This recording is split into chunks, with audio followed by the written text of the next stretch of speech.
Good day and welcome to yet another exciting episode of Trendz Travel. I'm your host for today, Uslondiwe Wagamtalane. We have an action-packed and informative show for all you couch travelers. We kick off in Alex, where an inspiring market is changing the township economy as well as changing lives. Coming up next on Trendz Travel this week, we had a fun township market experience. We visit the beautiful Seychelles.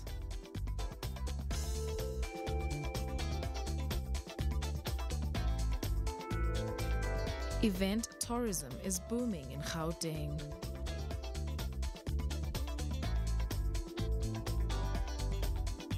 And finally, we take a look at the arts. All this and more coming up next.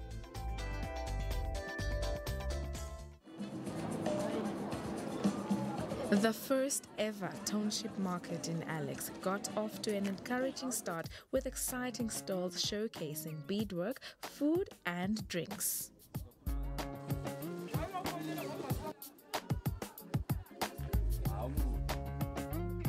We are in an area called Marlborough. Marlborough is an industrial area of Alexandra Township.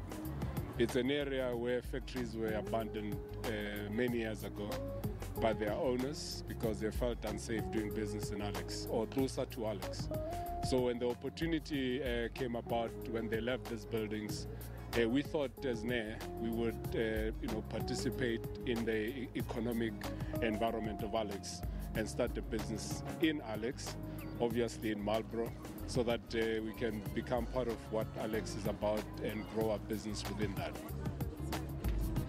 We've had a fantastic past 3 days where we had our first food and culture market.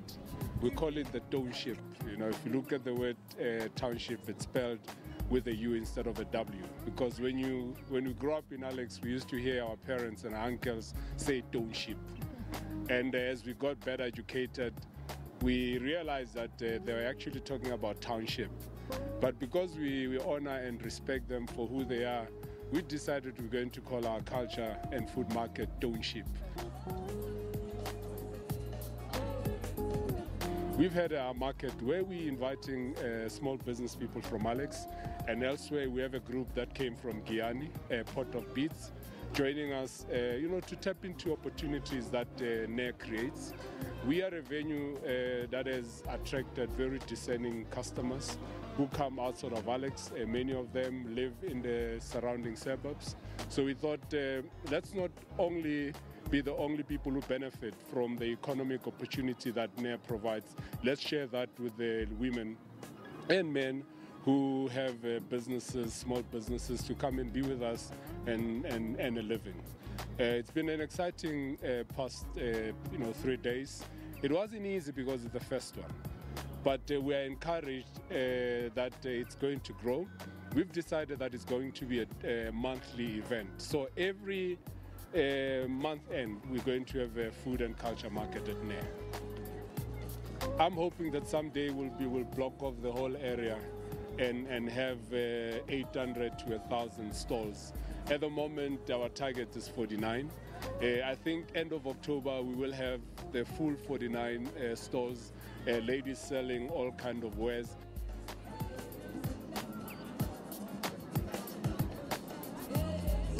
We also got a chance to sit down with a winemaker. Well, the journey started about 8 years ago. Me and my friends, we just enjoyed red wine. And we decided that maybe we should buy a farm. Of course, we realized later that we didn't need to own the farm to make wine. But it was a good start. So we bought the farm and it had nothing on it. And when we started that journey, we then decided to bring the employees that were going to be working on the farm, and we gave them 30% of the farm. We started producing Sauvignon Blanc about 2 years ago, and for the first time this year we produced our Pinot Touch, which is a red, and of course we've just bottled sparkling wine, Cabernet Sauvignon. The Sauvignon Blanc, the whites are easier to make, and you consume a Sauvignon Blanc in the year of its production, so you didn't have to wait longer. So we produced Pinotage, but it's been in the tanks for about 2-3 years. So that was the process. Now we have already planted about 20 hectares of the farm. Well, to be honest with you, I think people first like the association with the brand, which is Quakers. If you look at our wines, we call them First People Sauvignon Blanc or First People, Pinotage. You know that the Khoi people are referred to as the first people of Southern Africa. So first people recognize that and they want to associate with it. Of course, as soon as they open the bottle, the response we've been getting is that people are actually enjoying the wine. Of course, Sauvignon Blanc was a good one to start with because it's an easy wine to drink.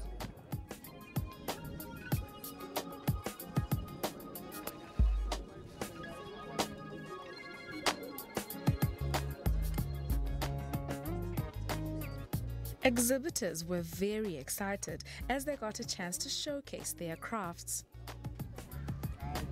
Hello guys. Hi. How are you? Good, thanks, Jennifer. I'm fine, thank you. fine. So you guys are the cake masters. Yes. Meaning what? We're the masters of confectionery art. Yeah. Meaning anything pastry related we do. Awesome. Okay. So who does what? In fact, Gift Maruma is doing the baking part of it. I'm doing the decoration part of it. Awesome. But we both know how to do. It's like when I'm not here, he can do everything. When I'm not there, he's not there, I can Take also do it. Anything that's pastry related we do, from your pizza, pie, cakes. But we mainly specialize, if you look at our banner, we specialize in wedding cakes, customized cakes, and 3D cakes. Awesome. Okay, so what am I tasting today? You can choose. We've got our chocolate biscuits here. Yeah, we've got the ginger, of which I like most. Anyway. Okay. Me, not you. We've got a nut cake. This nut biscuits is not the ground biscuits. It's almond, pecan nut, cashew nuts. Yeah. And then we've got the chocolate balls. Chocolate balls. Yeah, very nice as well. You can taste what you like most. Let's taste that one. I think this one looks nice. This one. Yeah. Yes. And it's made in the shape of a heart. Oh. It comes with love. You see. Okay. Oh yeah. Fine.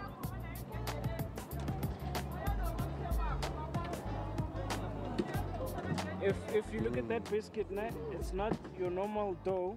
That's phyllo pastry. With the summer warm weather here, these ladies have come up with a fun twist to the traditional lemonade. Sophie is Create Your Happiness, and the reason for that is that we would like people, when they drink this, to be reminded that it is your choice to create the happiness in your life.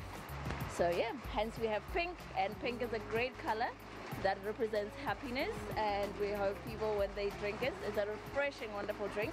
They'll enjoy it, and they'll know every day that they are in charge of making those decisions that lead them to happiness. Mam Sarah Masunga shared her bead-making story with us. We've got a story through the bead, and then when we started manufacturing the beads, we really went along with that idea of telling the story. It's a process called lamp working. Over fire, over a lamp, over a torch, we roll what is called glass rods on a mandrel. A mandrel is a piece of steel, and then we roll it over that steel to produce this type of beads.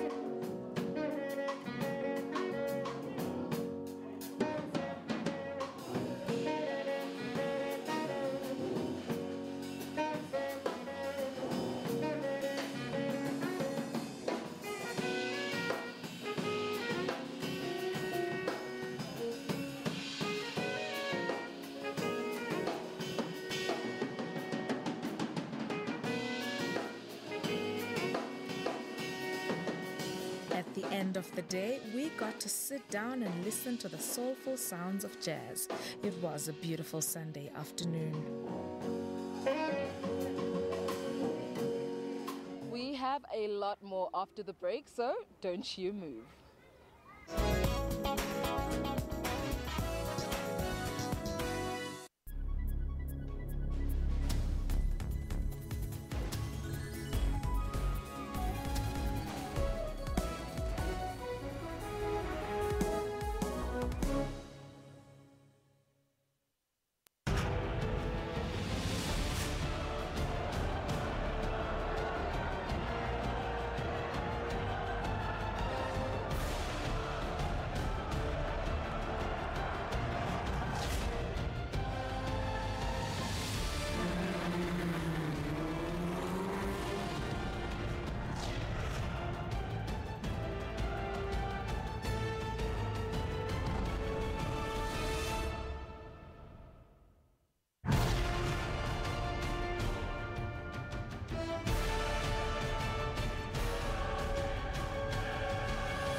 Sports Live, Saturday and Sundays at 8:30 p.m.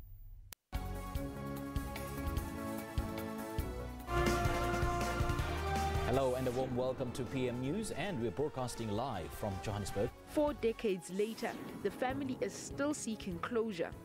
We need the truth, and the truth must be told. Children often go undiagnosed because they are hidden away. About 1 million people in South Africa live with autism. Creative recycling at play. Mosaic has been around forever. I just had to find a new, fresh way to put and a new spin to put on it. So I decided, why not recycled cans? Stay tuned to PM News for all your news updates every Saturday and Sunday from 1500 hours.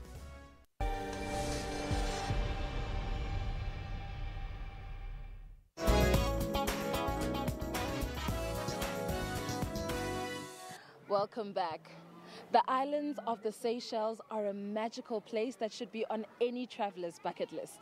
Eloise traveled to experience the magical island life firsthand. This is the view you get from the plane as you're about to touch ground in the Seychelles archipelago. Located in the Indian Ocean, in line just south of the equator, these extensive group of islands amount to 115.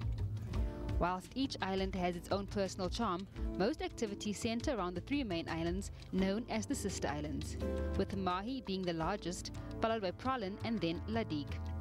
It is known as the land of perpetual summer, and I can certainly see why. Day 1 of our trip starts in Mahi, or rather on the jetty of Mahi, as we embark on an adventure of a lifetime. The day is hot, boiling hot, with the sun beating down on us at 28 degrees Celsius, and I'm already regretting this dress. Today we are taking a ferry to Praslin on board the Cat Coco. These are high-speed catamarans operating daily between the islands, not only to Praslin but also between Mahi and La Digue. Island hopping has never been this easy. On board, the wait is all forgotten and the heat exhaustion turns into unbridled excitement. Getting from Mahi to Praslin is quick and easy. In just 60 minutes, you'll be transported from Mahi's Victoria Quayside to Baie St. Anne Jetty on Praslin. Oh, but the view on the way is spectacular. As the island of Mahi becomes a distant landmass, the cool water spraying on you wakes you up, and it's evident I'm not the only one uber excited as tourists head to the back of the ferry to take pictures and enjoy the experience. Of course, this is very definitely a selfie-worthy moment.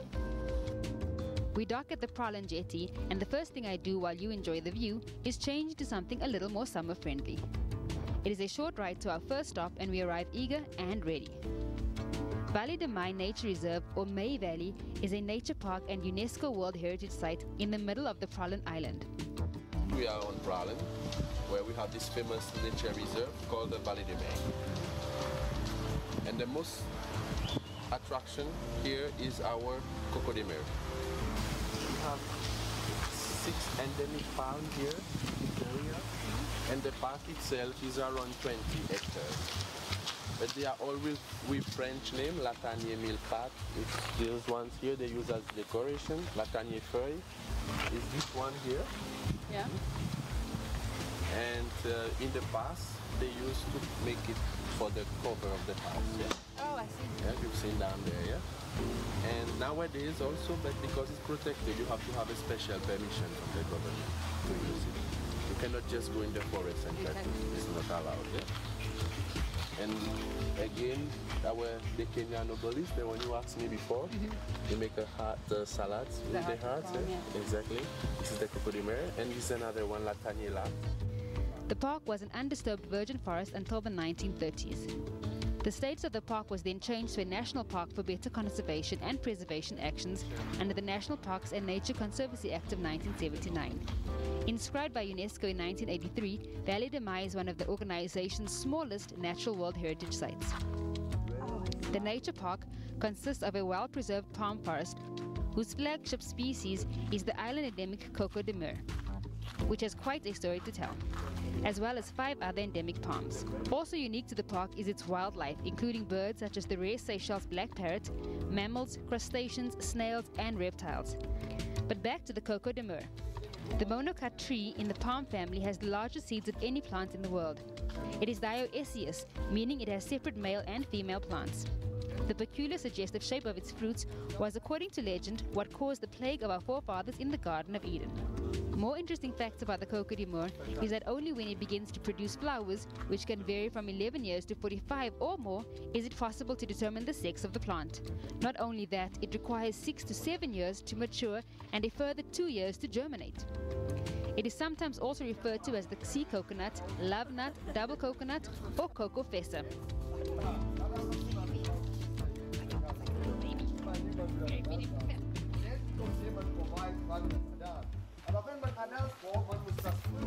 We couldn't pass up the opportunity to take pictures.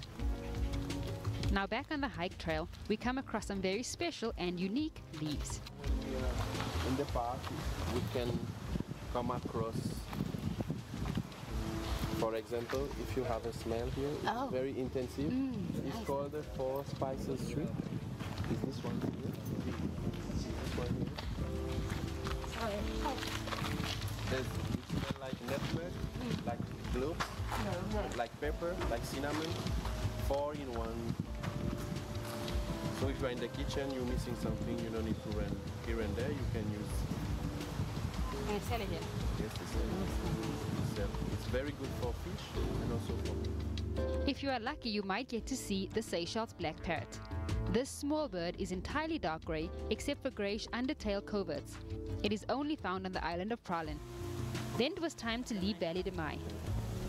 Our guide, Dave, took us on a ride through town just before our scheduled stop at the tortoise pen. Here you get to feed giant Aldabra tortoises, and visitors are shown around their pens. You can even stroke them if you're not too paranoid about being snapped. But the day just got better, as just a few steps away we are lured into Ansa Lazio Beach. Considered to be the best beach on Praslin and one of the best in the archipelago, it is rated in the top 5 beaches in the world.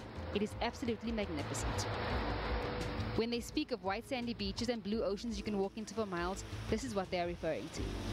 How could I not take a dip here? It is absolutely magnificent. Not much happens here except sunbathing, rich folks on yachts, and wading into cool, refreshing waters where you can see fish swimming and even stingray.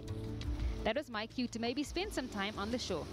Like I said, this day has been my favorite.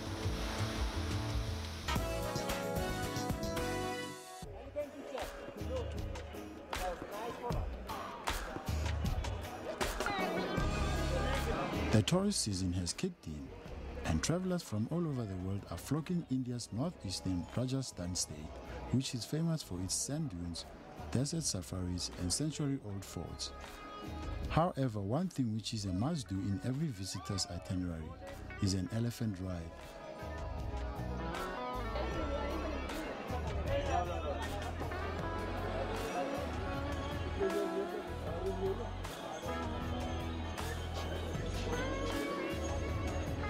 To experience it, the tourists, apart from many places, visit capital city Jaipur's Emma's Fort, where they also get to see 16th century Mughal fort. The elephant rides are a primary attraction for this fort. The rides can be embarked upon by 2 people at a time, and it takes 20 to 30 minutes for the elephants to traverse the distance between the ground level to the main courtyard of the fort.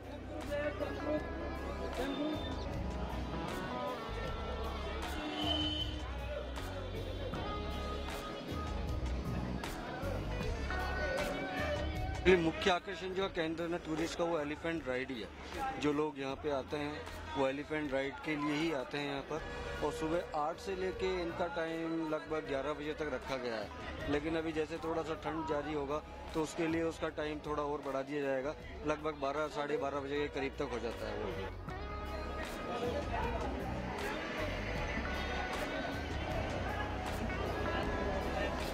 According to several travel websites, the maintenance of the elephants is a challenge at times, and the business also took a hit after goods and services tax bill was introduced in the country.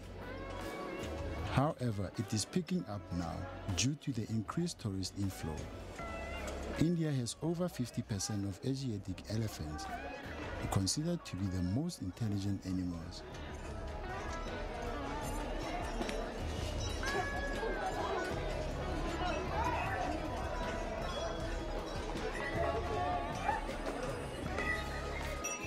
भाई main attraction वैसे elephant ride का है। बहुत से tourist कहते हैं भाई हमने फोर्ट के लिए कई जगह देखे हैं, लेकिन मेन हम एलिफेंट राइड के लिए यहाँ आए हैं।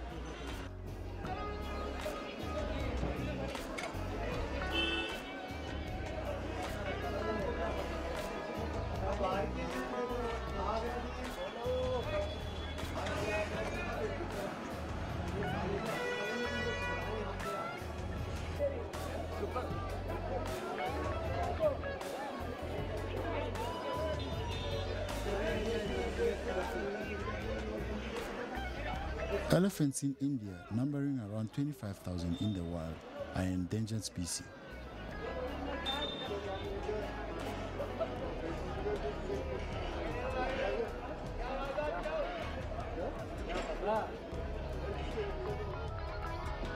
We hope we still have you glued to your seat. We are halfway through the show and we have so much more to show you.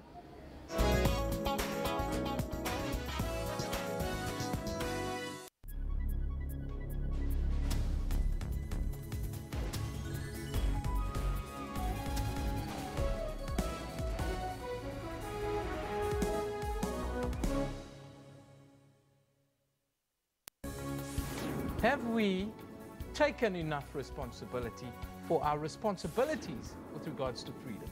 Largely the moment of 1994, that moment of absolute magic. Firstly, the voting, and of course when we watched Nelson Mandela take that oath of office, was a moment that we thought, well, we've now reached freedom. This is it. This is all that it can be. Off with the big story of the day, where Eugenie Bouchard beat Maria Sharapova for the first time. Bouchard upped the ante and closed off the 3-hour epic grudge match with a rousing performance to win the most highly anticipated match so far in this year's clay season.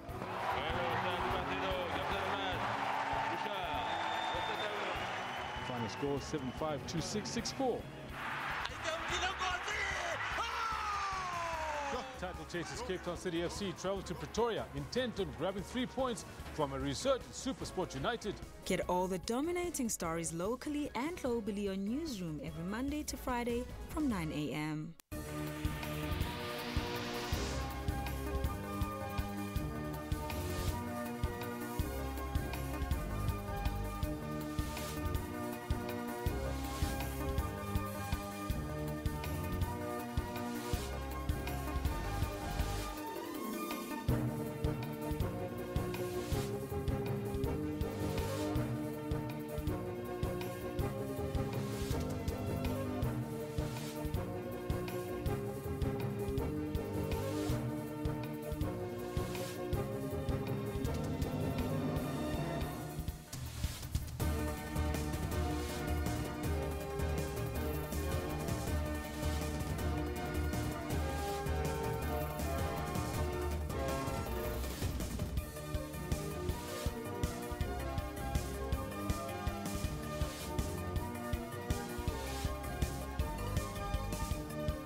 Welcome back. Event tourism is playing a huge role in the tourism market, and Johannesburg is leading the pack with an all-year action-packed calendar that has tourists from far and wide streaming to our shores.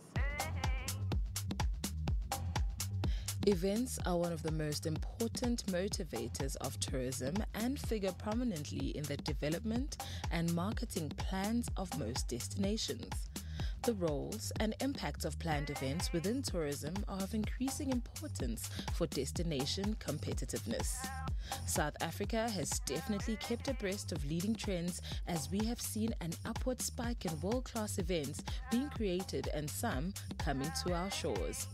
But Gauteng seems to be leading the pack with a competitive and diverse all-year-round events calendar that seems to be drawing bigger and bigger crowds annually.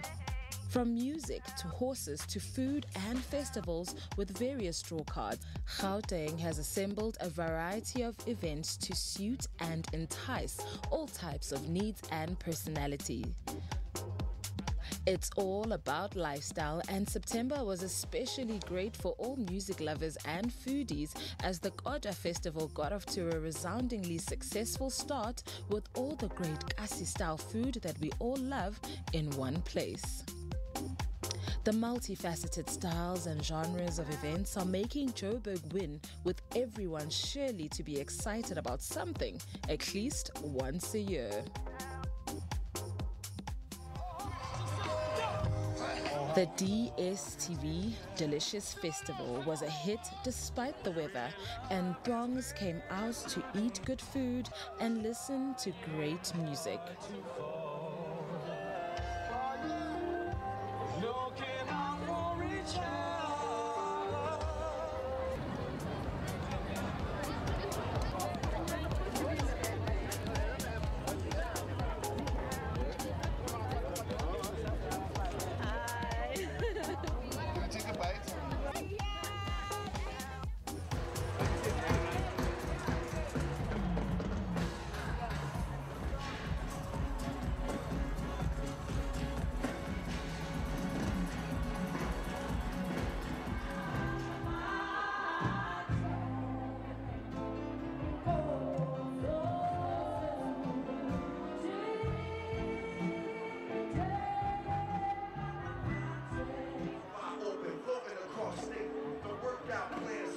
We sat down with the CEO of Gauteng Tourism to get a more in-depth overview of their strategy.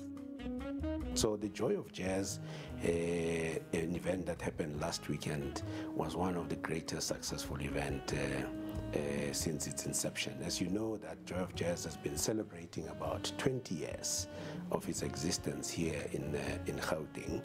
The number of people that we have realized since it's changed the venue from Newtown to go into Sandton made it easier also for people to come around nearer to hotels as well as nearer to shopping, and they can combine their visit to the Joy of Jazz doing other events.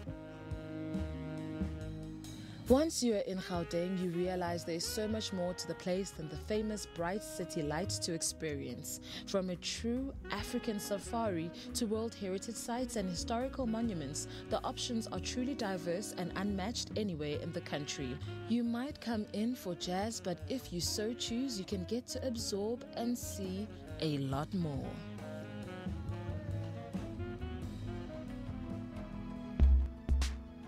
When we say Gauteng starts here, we are referring around people walking from all corners of South Africa to come and look for opportunities for work, to come and look for places where they can launch their music, to come and look at places where they can profile what they are doing. So the Joy of Jazz really, as it's coined, was jazz that was enjoyed by different cultures, by different people across the globe.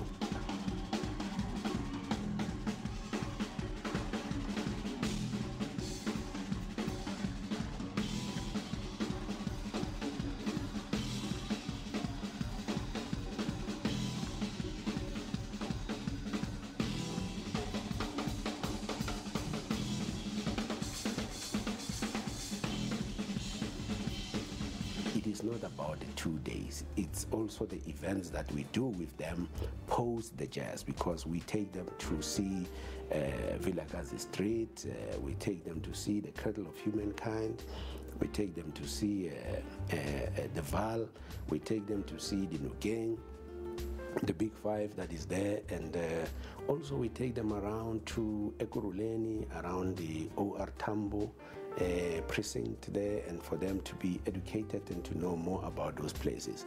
And it is one visitor that goes there and inform about 5, 10, 15 and so forth, and the number grows in terms of that. So events ignite tourists to visit the place and see what we are offering here in Gauteng.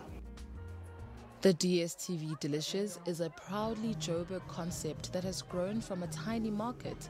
It now hosts world-class artists on its stage and is one of the most anticipated events in the social calendar. What we are selling in Gauteng, we are selling a lifestyle. The Delicious Festival has grown also from a little corner in the Zoo Lake to come into now the racetrack of Kyalami.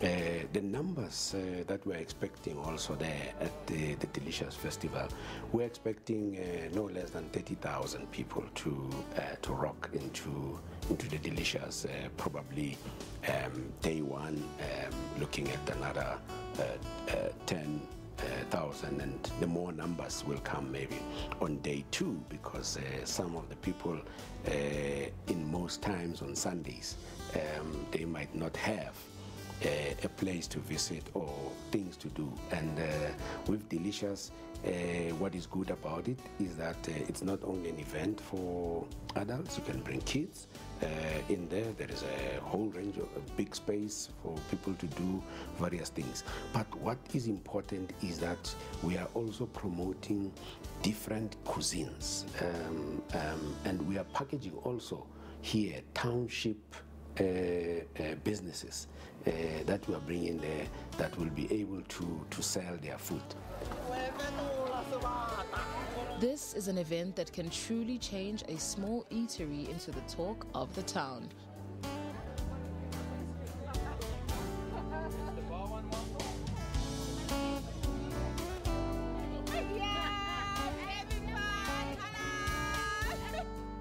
Not only that, there are many whose lives are also changed from the short-term employment an event of this magnitude provides.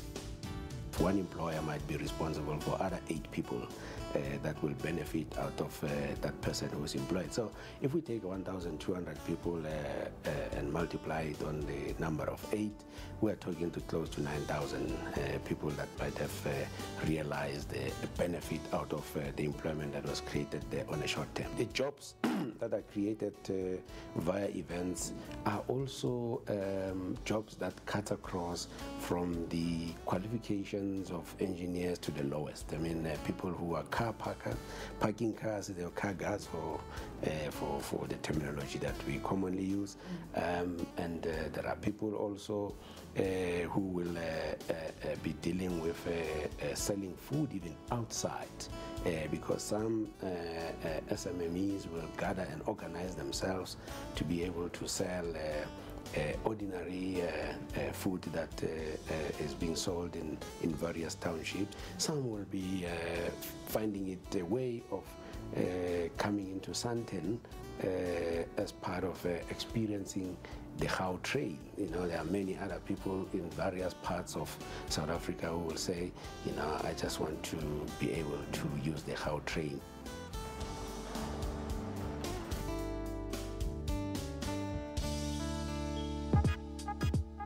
From the Gautrain to Maboneng, Sandton or Soweto, Johannesburg truly has a unique buzz and vibe that is a great exportable package.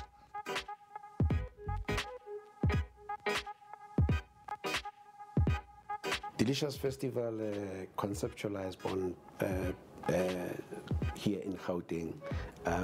We've got Delicious Festival London that we'll be doing. We've got Delicious Festival that we want to do in New York. And the plans are well advanced to do it in England. The plans are well advanced to do it also in the US, as well as doing it in places such as Mozambique, where we have received an appetite for people that we must bring it in there. So all you can see now is that we are exporting the concept. We will be bringing local artists from here who will come and perform at those international platforms. We will be bringing cuisines from here to be sold to different African communities that will be in those different countries. But we've got a lineup. We've got a lineup of events that are coming. December this year, mostly in December, people move out of Gauteng. They go to see the ocean, the mountains, and so forth. But here we've got Afropunk coming now on the 31st and 30th of December. It is the first time that we're bringing Afropunk into the African continent.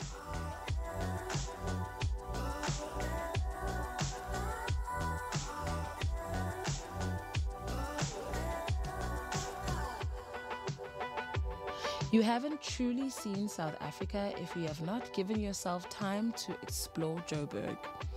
Even if you live in the city, there is truly no end to its ever-evolving lifestyle and beautiful places and spaces to either unwind in or have a great party.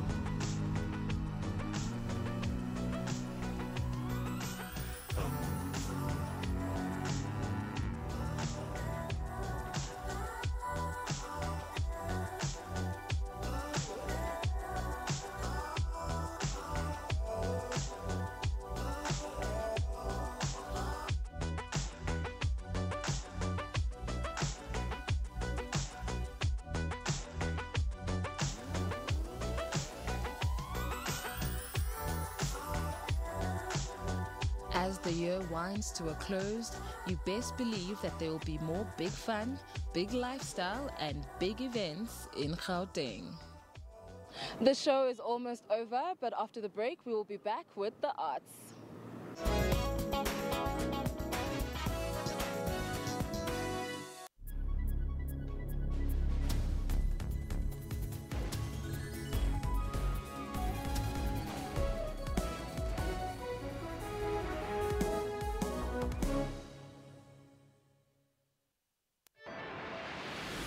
Violence against women, it also talks to such behavior where teachers, instead of educating kids and give them dignity, they strip them of their dignity.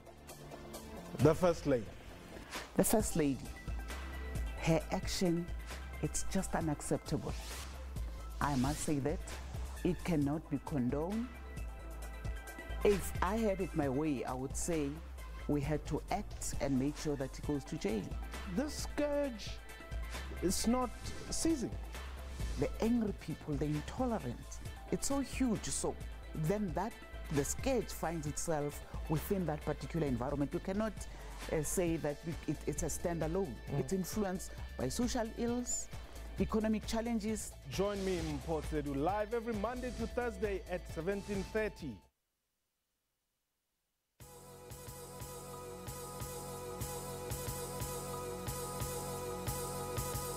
We're shooting a campaign. We're telling genuine stories from real people that have been affected by the SABC. It's also interesting to get the backstory in terms of their dreams to be on screen and eventually getting the pleasure to do that. And understanding that they're communicating on a platform that speaks to millions of people. It speaks to how the SABC can fulfill its mandate.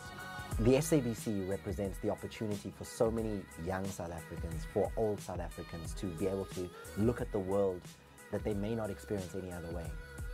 People should continue to pay their TV license because it allows the SABC to bring quality programming. The TV license is really part of the lifeblood of the channel and the corporation.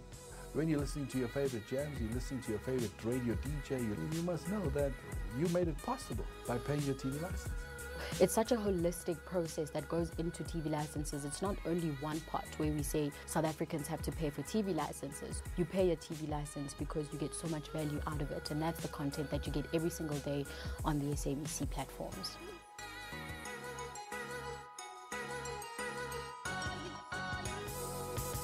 I have been in the film industry now for 51 years.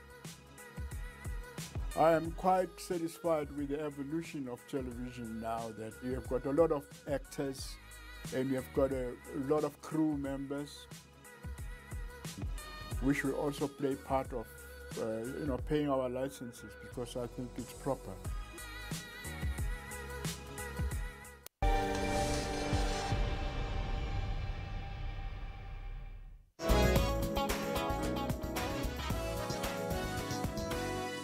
People travel for many different reasons, and many travel just to immerse themselves in the different artworks and styles from around the world. In our next segment, we travel to Libya and the UK for Zimbabwean art. Young and upcoming artists, including musicians, painters and photographers, have showcased their talents at a special arts festival in Tripoli, the first of its kind in the northern African country. The Enamel Arts Festival is part of a special project which involved selecting a group of artists who then underwent 2-month intensive training with professionals who volunteered their time.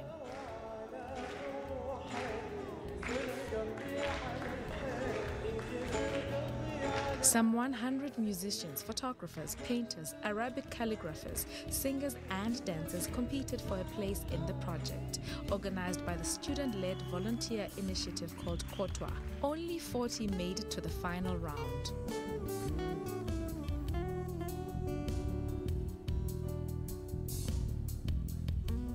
Kotwa was founded in 2015 by high school students who also organize workshops and other activities to promote cultural development in Libya.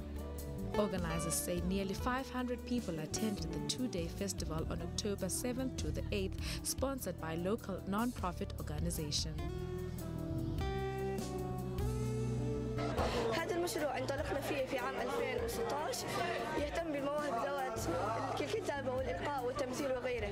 يهتم بهم عن طريق 3 مراحل. المرحلة الأولى هو تقييم المشاركين يعرفوا مستوياتهم. المرحلة الثانية اللي خدت منها 20 شهرين ودربنا فوق 40 مشارك شباب وفتيات في مجال مواهبهم. ثم المرحلة الثالثة هو مهرجان أنا من مبدعة المقام الآن.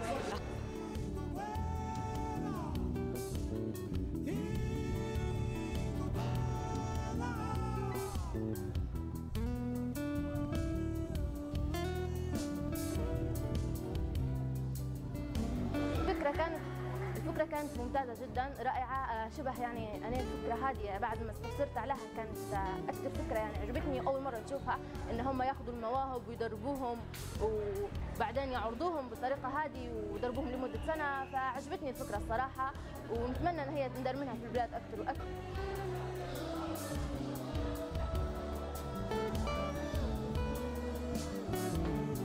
Widespread lawlessness in Libya as a result of the revolution of 2011 and a civil war in 2014 has taken a toll on cultural life.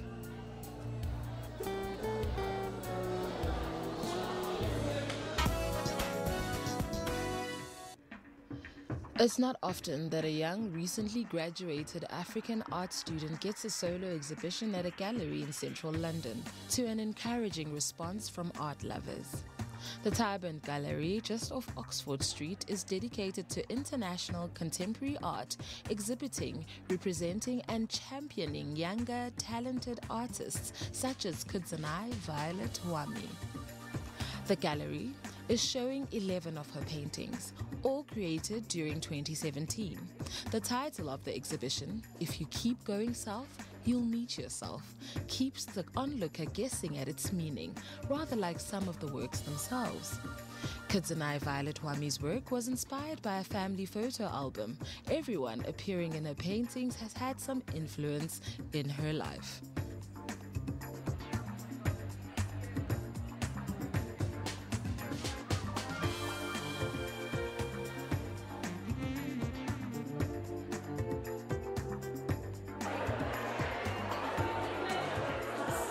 essence, the exhibition is about me digging into an old photo album and trying to find myself within the images.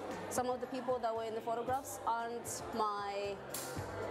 they weren't people I was close to growing up, but they sort of played a role into influencing the way I think in some small way or another. And I guess I was looking at these photographs and I wanted to incorporate them in my paintings. The display comprises bold, large-scale paintings based on old family photographs dating from the 1970s and 80s. Kadzanai Violet herself was born in Gutu, Zimbabwe in 1993. She now lives and works in the UK. My story is quite similar to hers in that I wasn't born in this country, and looking at kind of the dual nationalities, and she's travelled and lived in various countries, it's quite interesting to see how she kind of draws upon memory and family to kind of produce her works. I really like the techniques that she uses as well with kind of the imageries and the photographs, and the kind of the layering of images and collages.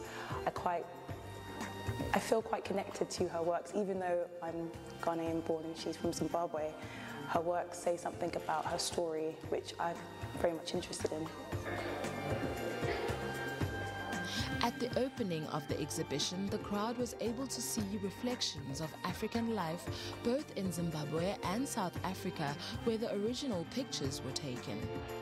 Kwame's oil and acrylic works tell a semi-autobiographical story in what became a personal quest for identity.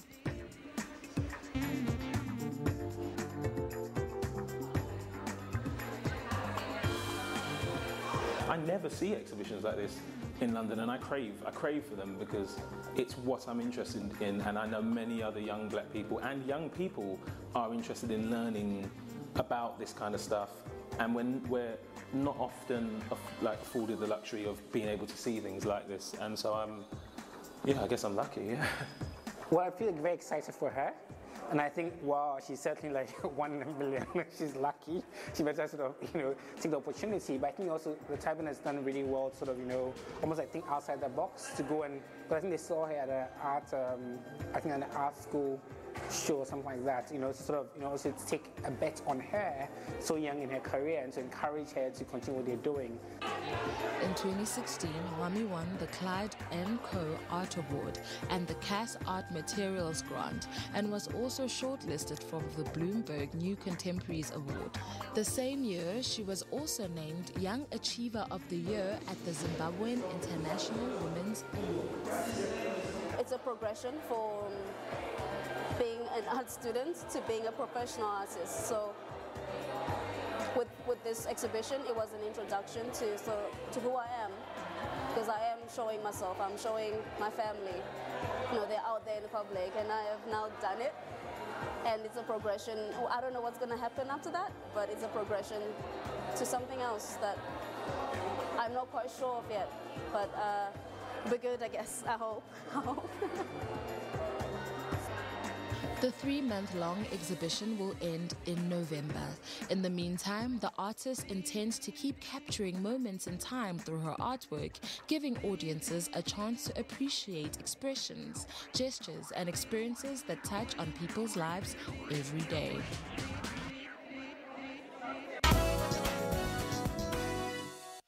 Ugandan musician James Serakiwiyanga, also known as Sewa Sewa, wants to keep his country's traditional sounds alive by reviving old music instruments.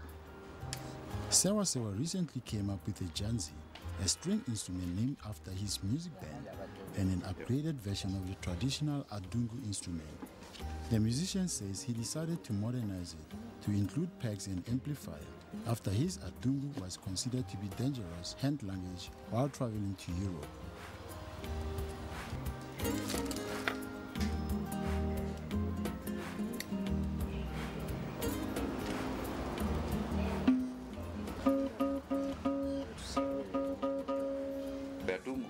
From Uganda.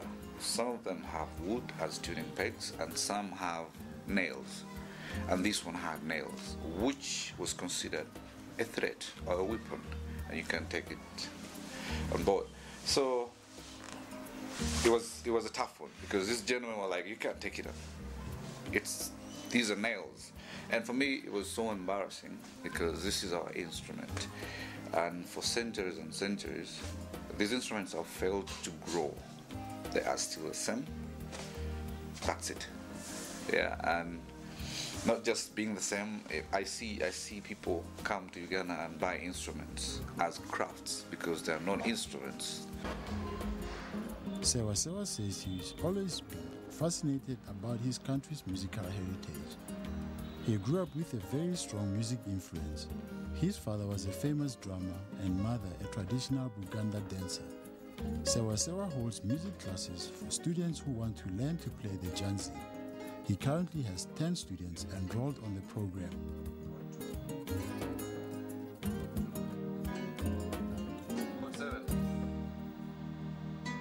You're holding 4 and 9.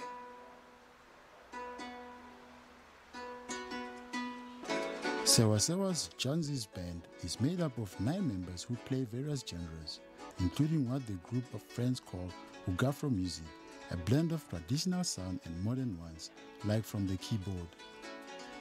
Janzi, which he started in 2009, plays at nightclubs, weddings and other paid events.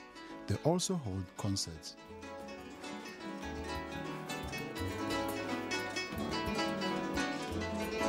So this instrument has 2 necks, 11 strings on the right, 11 strings on the left, which is 22 strings with 2 scales. And we know not so many African instruments are tuned in 2 scales. So on my left, I use the diatonic scale and the pentatonic scale on my right. Of course, the playing technique is totally different. Someone who plays the dungu might think and play the instrument. It's challenging if you get to the actual instrument. East Africa is bringing something new to the music scene. West Africa is having the kora and the djembes and whatsoever, but I think now it is time we say we also have the janzi. And to the world, fellow musicians, string players, and other musicians, I think it is high time we invest in who we are as East Africans and also try to match with the guys up. Otherwise, the world is looking for something new day and night. Janzi means grasshopper in the Luganda language, which the band says inspired them to take their music to greater heights. Sewa Sewa's innovative recreation of traditional instruments is one of the unique highlights of Janzi's shows.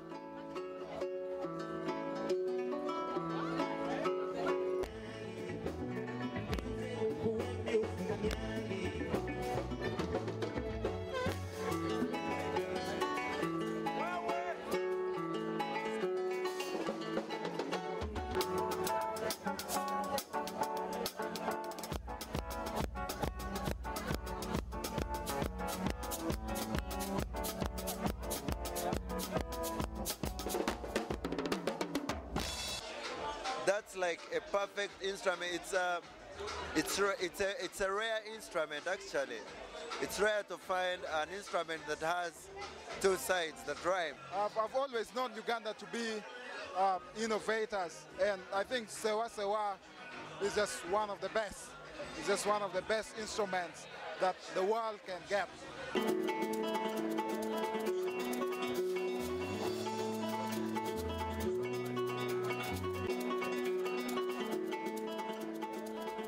Sewa Sewa is working on plans to produce a manual and DVD to show people how to play the janzi.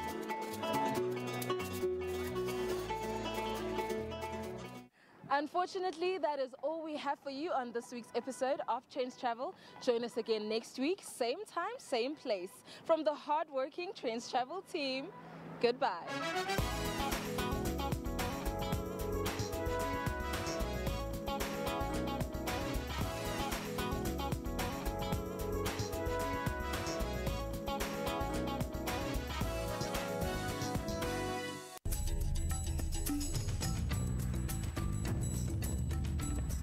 Jeffrey Tamsanga Khadebe In 1997, the ANC sent him to Mozambique and to Tanzania, where he worked as a journalist for a radio station in Dar es Salaam.